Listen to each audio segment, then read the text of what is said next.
Telangana Revenue, Housing and Information Minister Pollungeti Srinivas Reddy announced that the Chief Minister A. Revanth Reddy will visit a Polemeru constituency in erstwhile Khammam district on January 18th as part of his border tour of all districts. During the visit, the CM will lay foundation stones and inaugurate development projects worth rupees 362 crores. These includes the foundation for the JNTU College at Madulapalli and inaugurations of all nursing colleges, launches of Punarepu Paleru link canal works, opening at Madulapalli Agricultural Market, and foundations for 100-bed hospitals at Kusumanchi. Deputy CM Bhatti Vikramaka and several ministers will attend. The CM will also guide party workers on upcoming municipal and corporation elections.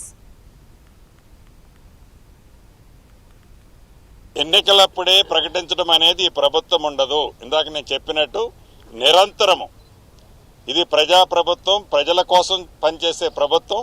ఎన్నికలప్పుడు ఆ ప్రభుత్వం లాగా ఇందిరమ్మ ఇళ్ళు ఉందనుకోండి, ఇప్పుడు మేము ఇచ్చింది ఏ ఎన్నికలు ఉన్నాయని మేము ఇందిరమ్మ ఇళ్ళు ఇవ్వలే. అది మా చిత్తశుద్ధికి ఒక నిదర్శనం. ఆనాటి ప్రభుత్వం 2 BHK అని చెప్పితే ఎప్పుడు చెప్పినా ఎన్నికలప్పుడు మటుకు ఆ బొమ్మ చూపించేవాళ్ళు. మేము అట్లా బొమ్మ చూపించే ప్రభుత్వం కాదు ఇది, మాటలు చెప్పే ప్రభుత్వం కాదు ఇది.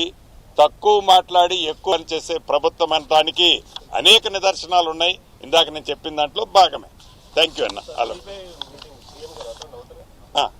దాని తర్వాత గౌరవ ముఖ్యమంత్రి గారు వారి ఆహ్వానం మేరకు కమ్యూనిస్ట్ పార్టీ 100 సంవత్సరాల వేడుకలో కూడా పాల్గొని అక్కడి నుంచి క్యాబినెట్ మేడారంలో, అది కూడా ఒక ఇంపార్టెంట్ పాయింట్, మేడారంలో నాకు తెలిసి ఉమ్మడి ఆంధ్రప్రదేశ్లో కూడా నాకు గుర్తున్నంత వరకు, నాకు తెలిసినంత వరకు క్యాబినెట్ మీటింగ్ ఎప్పుడు హైదరాబాద్ తప్ప బయట పెట్టిన సందర్భాలు ఉన్నాయని నేను అనుకోవట్లే.